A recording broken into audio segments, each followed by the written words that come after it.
we just use the funding that we would have sent to the programme into the pot which Horizon draws from and spend that on UK research? Or is what you're saying the whole is greater than the sum of its individual parts? Yeah, I mean, that's exactly right. We will, I mean, the UK government has been completely clear they will use the budget that we should be contributing to Horizon, which is about £15 billion over the course of the next 7 years, to come up with a domestic alternative. And the reason we wrote the letter to Maros Shefčovič is to point out that those plans are now really well advanced. I mean, we've seen them, we know that we're in the kind of final stages, I think, before those plans are put into action. It's a really big amount of money, but I think the reason for our distress over this is that you cannot just fix this problem with money. We've got a platform which enables scientists right across the world, actually, not just across Europe, but right across the world, to work together at a huge scale. And it's very, very hard to replicate that at a domestic level. Now, we could do great things with 15 billion, there's no question about it, and the plans the UK government's come forward with, I think, look pretty good. But it's still a tragedy if it stops us working together in the way that we have been doing on these really, really big challenges. Vivian Stone, Director of the Universities of International Thank you. It is 7 minutes to 7. Now, we do turn to GPs and the threat that their staff face from violent patients and from patients threatening to carry out violence if they don't get their way. That's the conclusion of research in the British Medical Journal.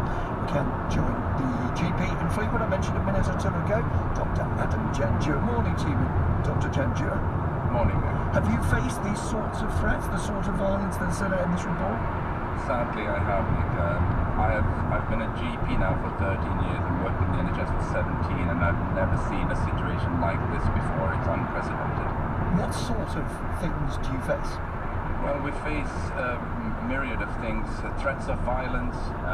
I've been shoved in the chest. I've been threatened to be stabbed when I least expect it, and that's to quote the patient, never thankfully materialized. The staff are constantly facing down demeaning, derogatory comments by angry patients. We're seeing intimidation, social media abuse, the list is endless. But these threats, serious threats of violence, come from people who are in good mental health. This is not a reflection of their health. Well, I'm cautious to say that I don't think that even if you do have mental health problems, unless you have severe ones, and I can guarantee you that the stories I've heard and the things I've experienced myself have come from relatively sane people, yes. Why do you think it's happening now and it didn't happen when you first became a GP?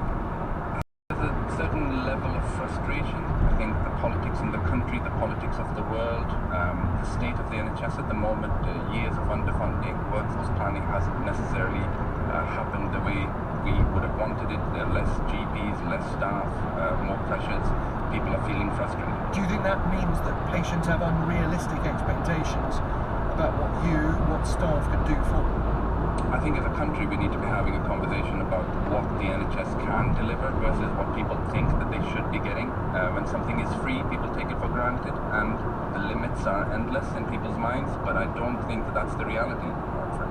Is it the job of politicians to give a lead on that? Because The Guardian today reports senior medics, doesn't quote names, claiming ministers perpetuate a myth that services are closed. Do you blame politicians for that? I do, to a certain extent. I think political meddling with the NHS needs to stop, and I'm not necessarily pointing a finger at any one political government. I think politicians play football with the NHS, and they have done for many, many years. What's that got to do with people threatening violence?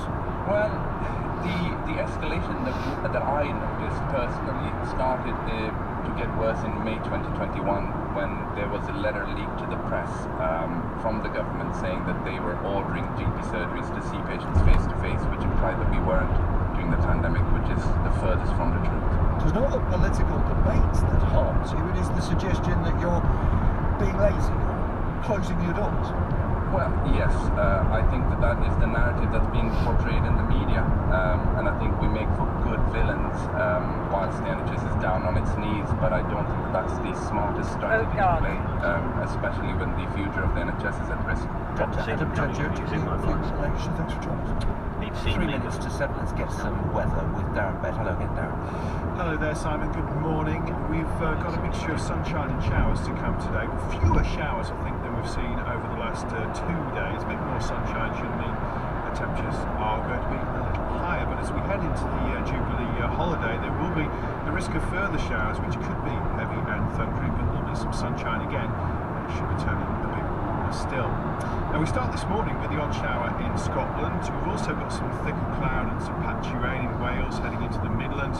That will slide into southern England over the next couple of hours. At the same time, the rain will tend to peter out, but these areas will be cloudy for a while this morning. The cloud then will break up in Wales, the Midlands and southern England later in the morning, and some sunshine coming through. As the cloud breaks in these areas, the cloud will probably increase in other areas, and we're all left in the same boat really, I think, by the afternoon, with a mixture of sunny spells and a scattering of showers. Now, the bulk of the showers, I think, will be across central and eastern parts of England, where 1 or 2 could still be heavy, potentially thundery, slow moving too, there's no wind around, but elsewhere the showers are certainly fewer than we've seen over the past few days, and in the sunshine it will feel a bit warmer, temperatures typically 15 to 17 degrees, perhaps making 18 in southern England and across western parts of Wales. A bit chilly tonight, where we get some clearer skies, more in the way of sunshine and very few showers around for tomorrow. Many places will have a dry day. It will turn more cloudy in Northern Ireland, a bit of light rain here, otherwise temperatures are continuing to rise. Thanks, Darren. The BBC invites you to a once-in-a-lifetime celebration, Her Majesty the Queen's Platinum Jubilee. Join us for a host of special programmes commemorating the Queen's glorious 70 years on the throne. Some cultures believe a long life brings wisdom. I'd like to think so. And join in with the biggest events wherever you are, with coverage of the spectacular pageantry and amazing festivities, like the Platinum Party at the Palace on Saturday evening. Celebrate with us Her Majesty the Queen's Platinum Jubilee across the BBC. Watch on iPlayer, listen on Sounds. Coming up in the next hour, travel misery will be at Manchester Airport, with passengers trying to get away from the rain as both EasyJet and TUI continue to cancel more flights. And the head of Ofcom tells us why women and girls are increasingly scared to go online. You're listening to Today on Radio 4 with Nick Robinson and Simon Jack.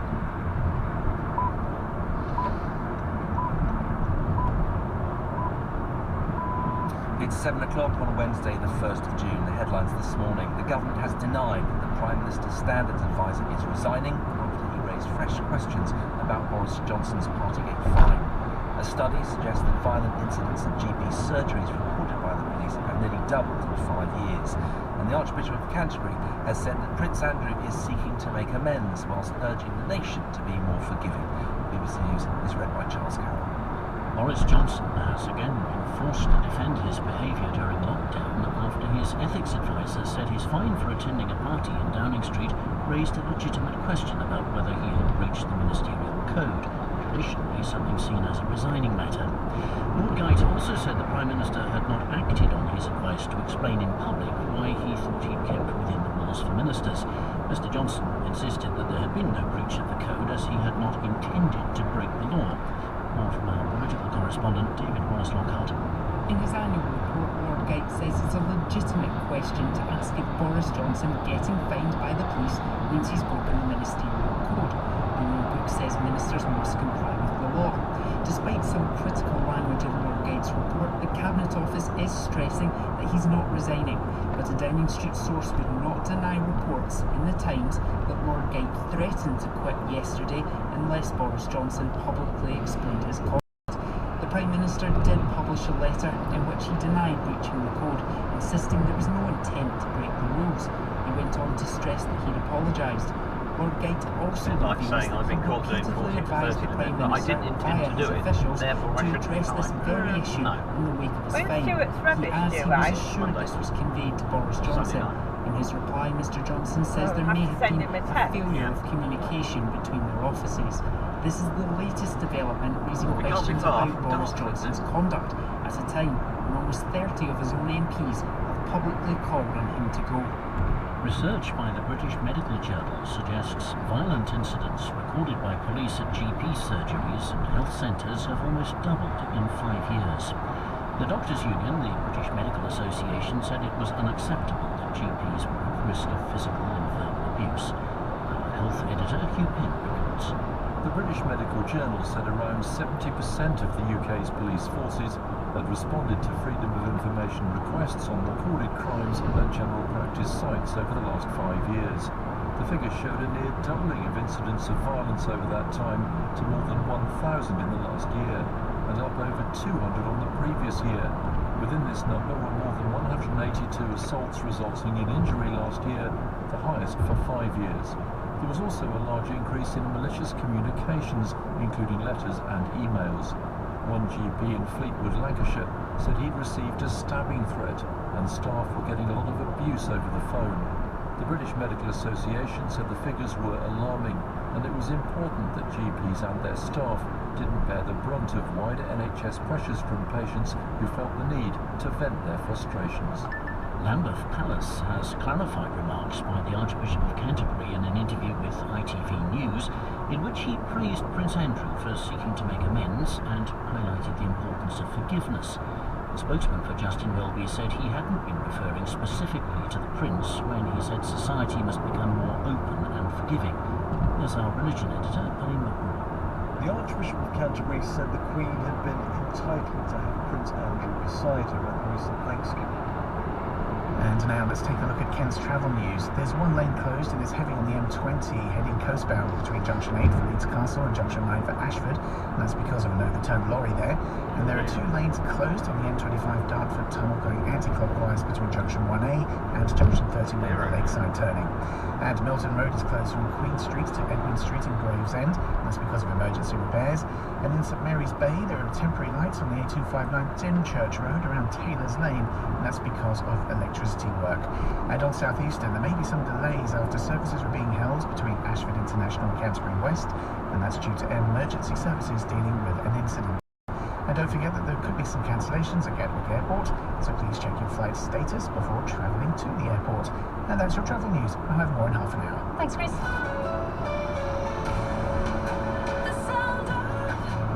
sounds of Kent. The sound of Kent. Rosemary Lane. Right, here we go. Good morning, welcome to the Wake Up Call. Rose in for Anna all this week. On the programme this morning, as the travel disruption continues at airports across the country with last-minute cancelling. Early in the war, making it difficult for journalists and human rights groups to monitor the situation, but our correspondent Caroline Davis has been able to speak to some residents who've given graphic accounts of abuse. The list of allegations is gruesome. One hospital doctor who operated in Kherson said that he'd seen patients with burns from irons and cigarettes, signs of electrocution, strangulation marks on necks, fractures and severe bruising. Others told us firsthand that they'd been kidnapped and tortured by Russian authorities. One man who was publicly known to be against the Russian invasion said he was beaten so badly that he passed out. Independently corroborating accounts inside Kherson has not been possible, but the group Human Rights Watch and the UN Human Rights Monitoring Mission inside Ukraine have both said that they're investigating allegations and that the accounts the BBC has heard bear similarities to those that they are looking into. The Russian authorities did not respond to our request for comment. British officials say it's increasingly evident that Western sanctions are having an impact on the Russian economy, which is almost certainly experiencing the deepest recession since the fall of the Soviet Union. They believe Russia's defence industry is struggling to produce vital supplies such as ammunition, spare parts and drones. China has lifted a strict coronavirus lockdown in its biggest city, Shanghai, after nearly 9 weeks. Message received. Do you want to hear it? Residents need proof of a recent negative test. Yes. Our correspondent. Can do. Need Wednesday night to recuperate after traumatic week.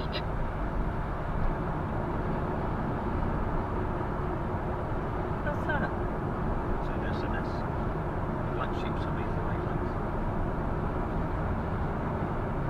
Bill, meetings. Might want him to go to Sheffield this weekend. Sort out all the stuff for the 6-metre track that Bill just agreed. We are Dartford. Elizabeth Bridge.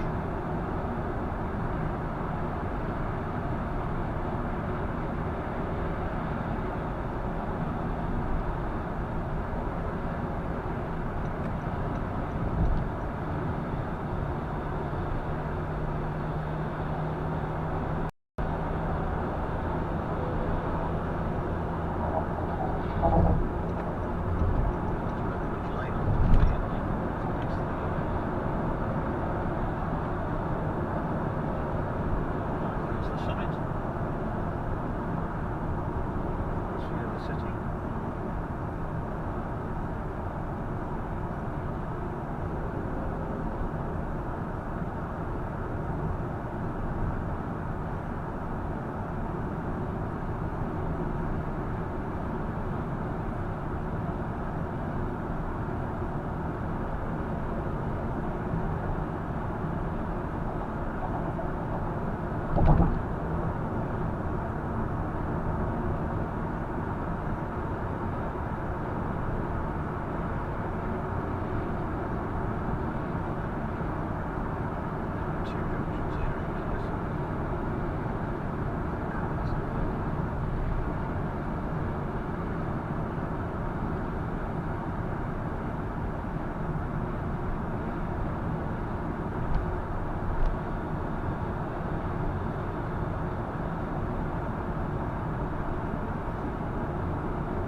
After 1.2 miles, take the exit M25 J2 towards Canterbury.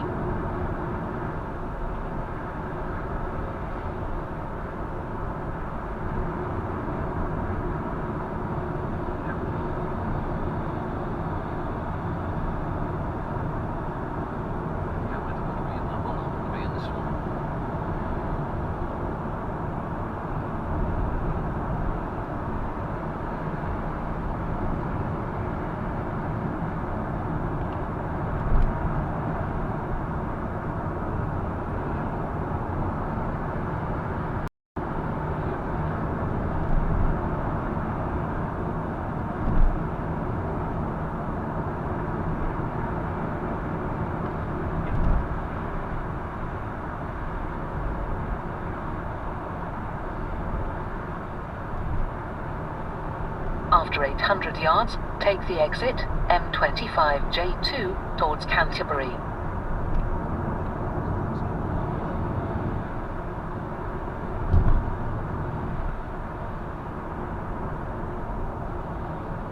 Take the exit